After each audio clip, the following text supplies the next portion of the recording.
Hallo, ich zeige dir heute eine Methode, wie du diesen Zauberwürfel lösen kannst. Wenn du es noch nie geschafft haben solltest, heute schaffst du es. Am besten schnappst du dir gleich deinen Zauberwürfel und machst mit. Wir fangen an und legen als erstes die Seite mit dem grünen Mittelstein nach oben. Wir machen das deshalb, weil die Mittelsteine die Farbe der Seite angeben. Das heißt, dieses wird die grüne Seite sein, dieses wird die orange Seite sein und dieses die gelbe und so weiter. Dazu musst du wissen, dass sich die Mittelsteine im Verhältnis zueinander nicht verändern. Also, die grüne Seite liegt immer gegenüber von der blauen Seite zum Beispiel und die rote Seite immer gegenüber von der orangenen Seite. Das kannst du nicht verändern, egal wie sehr du drehst und wendest an diesem Würfel. Das bleibt immer gleich. Wir können nur die äußeren Ebenen verändern. Wir fangen also mit der grünen Seite an. Die legen wir nach oben. Und nun kommt eine kleine Knobelaufgabe. Dafür gibt es auch keine Anleitung, denn mit ein bisschen rumprobieren kannst du das auch als Anfänger schaffen. Und die Aufgabe ist folgende. Du bringst bitte alle 4 blauen Kantensteine hier nach oben. Also die 4 Kantensteine sind diese.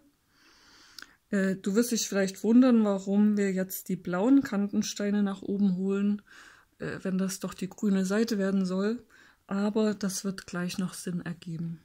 Vertrau mir einfach. So, ich hole jetzt mal die blauen Kantensteine nach oben und du machst das mit deinem Würfel genauso.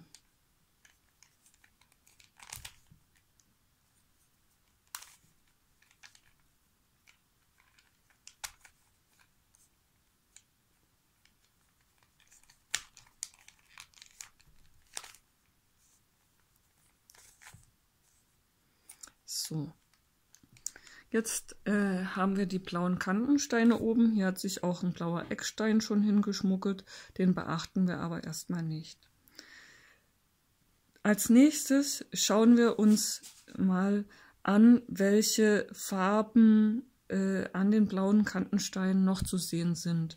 Denn das Wichtige, wenn du den Zauberwürfel lösen möchtest, ist, dass du eben dreidimensional denkst und nicht versuchst, die einzelnen Flächen unabhängig voneinander zu lösen, denn das funktioniert nicht. Genau.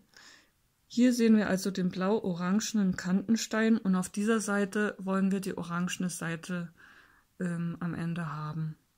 Wie machen wir das? Wir holen uns den orangenen Mittelstein, denn dieser zeigt ja die Farbe der Seite an. Da ist er. Und wenn wir das gemacht haben, dann drehen wir komplett diese Ebene nach unten, sodass der blaue Kantenstein jetzt unten ist, auf der gegenüberliegenden Seite. Und gleich macht das auch Sinn, denn wir machen das mit den anderen 3 blauen Kantensteinen genauso und die sind dann nämlich unten, wo wir die blaue Seite gegenüber von der grünen Seite aufbauen. Hier haben wir den blau-gelben Kantenstein und der gelbe Mittelstein ist schon da, wo wir ihn haben wollen. Das heißt, wir können auch hier diese Ebene um 180 Grad nach unten drehen. Hier ist der blau-weiße Kantenstein.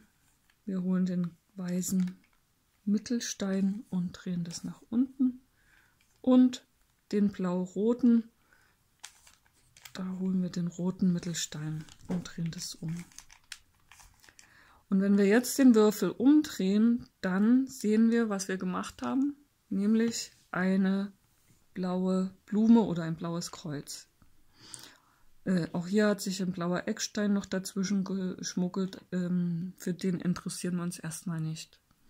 Wichtig ist, dass wir nun hier die blaue Seite zuerst aufbauen. Das ist also eine Anleitung, die mit der blauen Seite anfängt. Es gibt auch andere Anleitungen, die mit der weißen oder mit einer anderen Seite anfangen. Das ist ganz unterschiedlich. Und im Endeffekt eigentlich auch egal, mit welcher Seite man anfängt. Als nächstes müssen wir nun hier die 4 blauen Ecksteine korrekt platzieren. Und auch hier schauen wir wieder nicht nur die Fläche an, sondern den Würfel als Ganzes und die angrenzenden Flächen. Wenn ich mir zum Beispiel diesen Eckstein anschaue, dann sehe ich, dass der blau sein muss, dass die angrenzende Seite orange ist, das heißt, der muss auch orange sein, und die andere angrenzende Seite ist gelb. Ich brauche hier also einen blau-orange-gelben Eckstein. Den suche ich jetzt erstmal und habe ihn auch schon gefunden. Der ist in einer falschen Ecke drin. Das bedeutet, bevor ich den hier hin platzieren kann, muss ich den erstmal aus der Ecke rausholen. Und wie wir das machen, zeige ich dir jetzt. Dafür gibt es die erste Anleitung mit den Drehabfolgen. Also es sind 4 Abfolgen, die man einfach so ausführt, wie sie hier aufgemalt sind.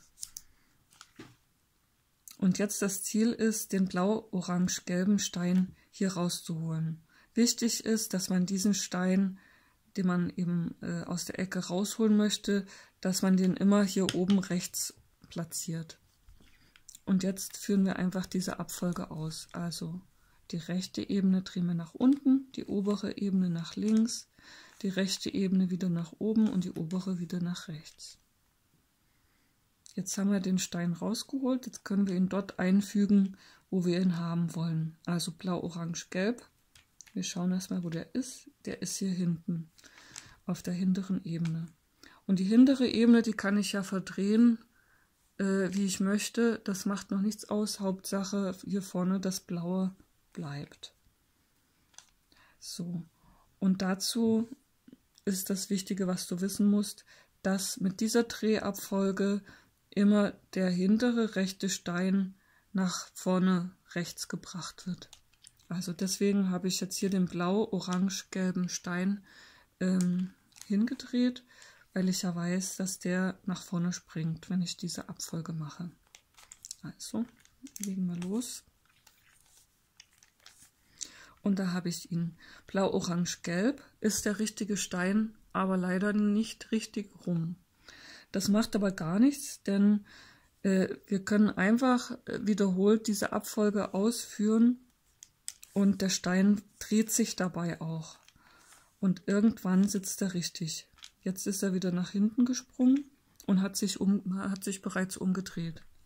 Jetzt hole ich ihn wieder nach vorn, genau mit dieser Abfolge, und siehe da, er sitzt richtig. Genau das mache ich mit den 3 anderen Ecken auch noch. Hier brauche ich jetzt den blau-gelb-roten Stein. Den suche ich. Blau-gelb-rot. Der sitzt auch hier in einer falschen Ecke. Das heißt, den muss ich erstmal rausholen.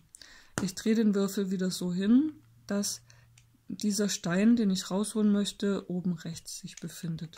Und mache diese Abfolge von Drehungen. Jetzt habe ich den rausgeholt. Blau, gelb, rot und suche ihn. Hier ist er. Und diesen blau-gelb-roten Stein drehe ich mir so hin, dass er hinten in der rechten Ecke ist und hole den wieder hier nach vorne.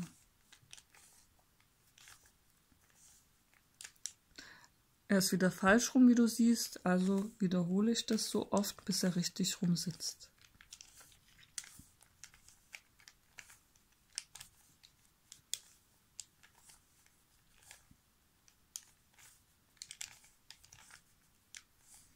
So, jetzt sitzt er genauso, wie wir ihn haben wollen. Machen wir weiter mit der nächsten Ecke. Welchen Stein brauchen wir? Blau, Rot und Weiß. Blau, Rot, Weiß ist hier, also drehe ich den rüber und hole den wieder nach vorne.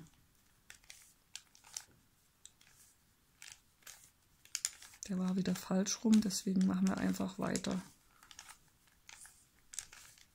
Und du wirst auch bei dir merken, dass diese Bewegungen irgendwann drin sind.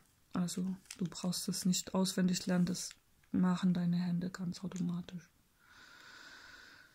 Nun die letzte Ecke, blau, weiß, orange ist noch übrig. Den haben wir hier und hol den wieder nach vorne.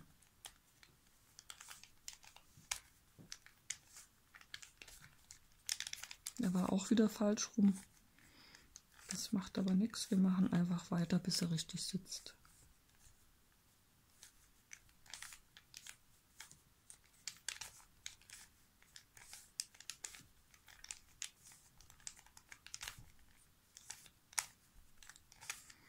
So, prima. Die blaue Seite haben wir fertig und außerdem auch noch die erste Ebene und die Mittelsteine haben wir schon richtig.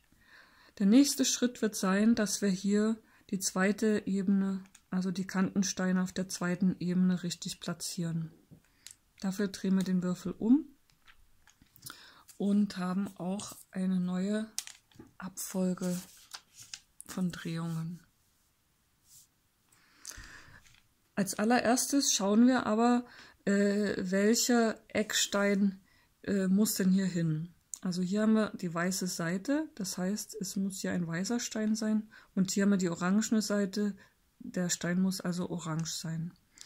Weiß-orange.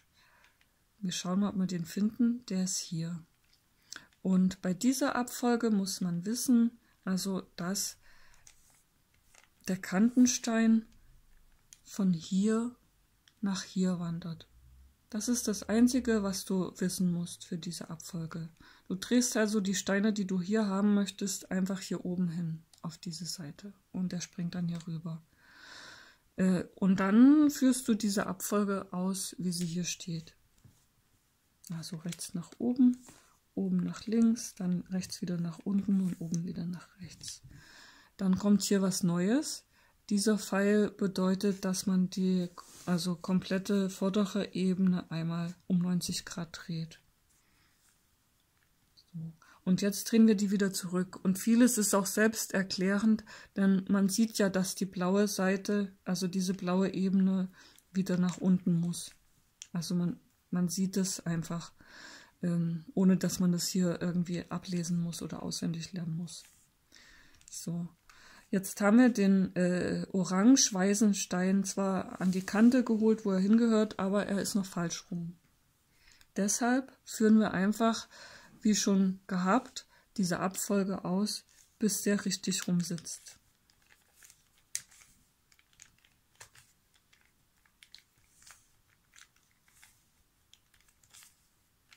Jetzt ist er wieder hier hochgewandert, hat sich aber schon rumgedreht.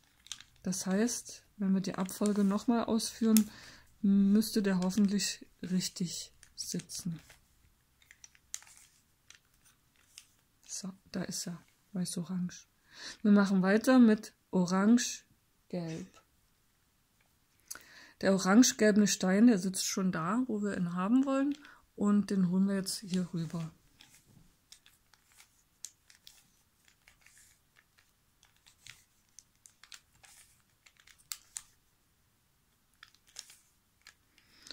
Aber auch der ist beim ersten Mal natürlich falsch rum, deswegen wiederholen wir das Ganze noch zweimal.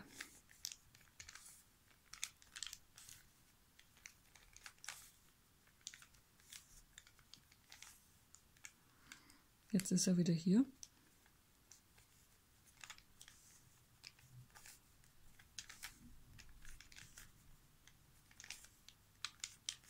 So, da ist er. Genau richtig. Und jetzt haben wir noch den gelb-roten Kantenstein. Der sitzt hier. Also drehe ich den hier rüber, damit er wieder von hier nach hier springen kann.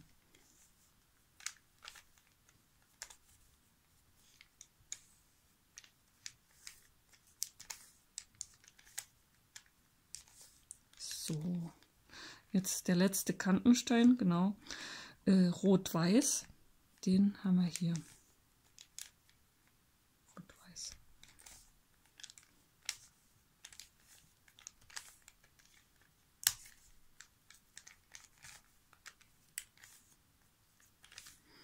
So, jetzt haben wir also nicht nur die blaue Seite fertig, sondern auch schon die ersten beiden Ebenen. Wie geht es jetzt weiter?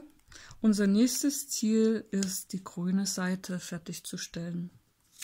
Und dafür gibt es eine neue Anleitung gleich, aber zuallererst gibt es nochmal was ganz Neues. Und zwar müssten wir den Würfel nach einer dieser Abbildungen ausrichten.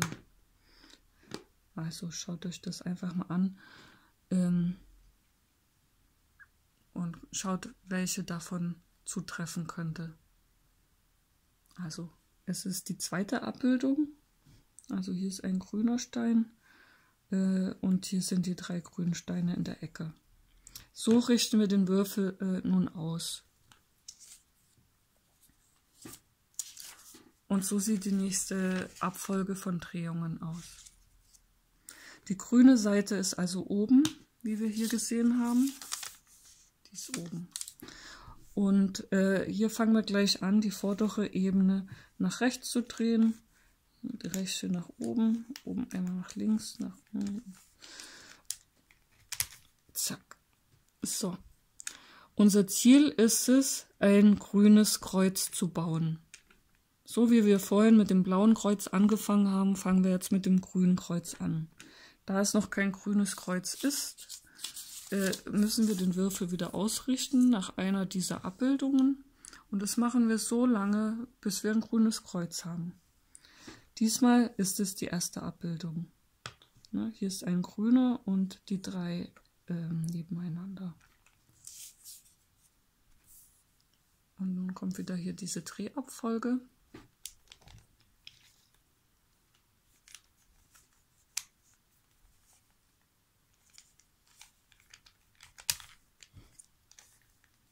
So, und jetzt haben wir ein grünes Kreuz. 2 grüne Ecksteine haben sich auch schon reingemogelt, aber uns interessiert erstmal nur dieses Kreuz. Sobald wir dieses Kreuz haben, können wir den nächsten Schritt angehen. Als nächstes versuchen wir, diese grüne Fläche komplett zu bekommen. Auch hier gibt es wieder eine Anleitung, wie wir den Würfel ausrichten. Ja, das sieht jetzt auf den ersten Blick vielleicht viel aus, aber du wirst es relativ schnell drin haben, wie rum du den Würfel ausrichten musst. In dem Fall ist es auch gleich die erste Abbildung.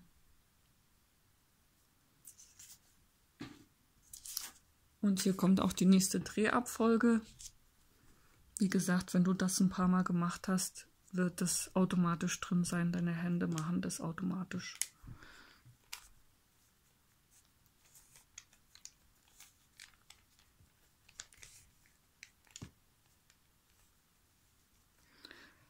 Hier drehen wir um 180 Grad, also zweimal. Und wie gesagt, es ist auch selbsterklärend, weil natürlich hier die blaue Ebene wieder nach unten muss. So, wir haben jetzt die grüne Fläche noch nicht fertig. Das bedeutet, dass wir wieder hier diese Abbildungen holen und neu ausrichten müssen. In dem Fall ist es die letzte Abbildung.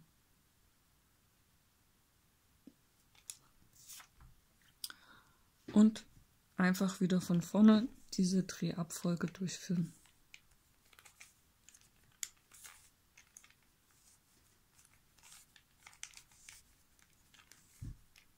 Und zum letzten Mal, denke ich, müssen wir den Würfel ausrichten. Dieses Mal ist es die vorletzte Abbildung.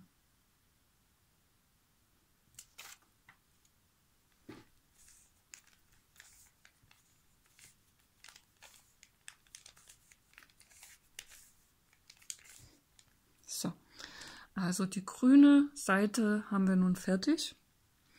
Unser nächstes Ziel sind die Ecken. Jetzt schauen wir erstmal, ob vielleicht hier Ecken schon passen.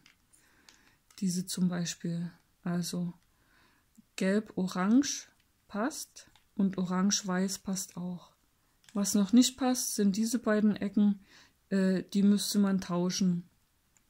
Also rot-weiß gehört hierhin und rot-gelb gehört hierhin.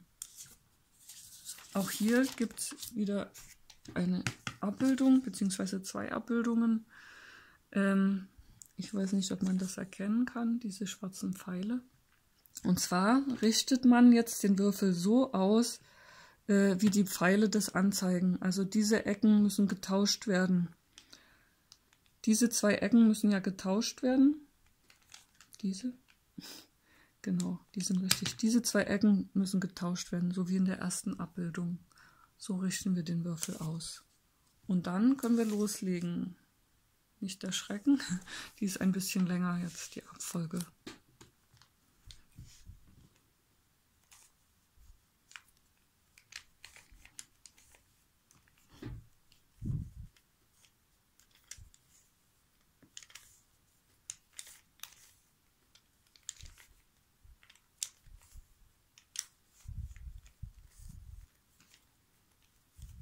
So, jetzt schauen wir uns wieder die Ecken an.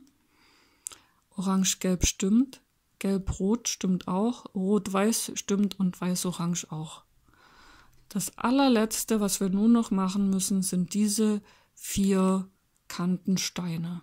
Das kriegen wir auch noch hin. Dazu dürfen wir den Würfel wieder ausrichten nach einem von diesen Abbildungen. Also, das heißt, wir schauen mal, welche Kantensteine wohin müssen. Wir haben den roten Kantenstein, den gelben, den orangenen und den weißen. Der weiße muss praktisch hier rüber und der gelbe hier rüber. Die 2 müssen tauschen und der gelbe und der orangene müssen tauschen. Das heißt, wir haben die zweite Abbildung. Nachdem wir das noch rausgefunden haben, haben wir jetzt die allerletzte Drehabfolge, die wir machen. So, fangen gleich an mit einer 180-Grad-Drehung. Jetzt kommt zum ersten Mal die mittlere Ebene auch ins Spiel und drehen wieder um 180 Grad hier oben. Die mittlere Ebene wieder nach unten. So, also wir sind noch nicht fertig. Das heißt, wir müssen den Würfel nochmal ausrichten. Und die gelbe Seite ist schon fertig. Jetzt müssen noch die weiße Seite nach vorne und die gelbe Seite hierhin. Das heißt, das ist die dritte Abbildung.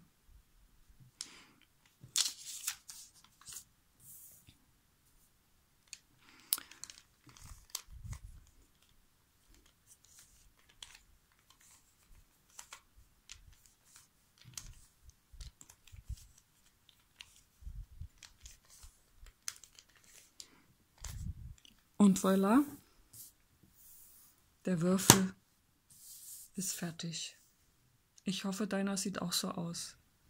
Ich wünsche dir noch einen schönen Tag. Tschüss.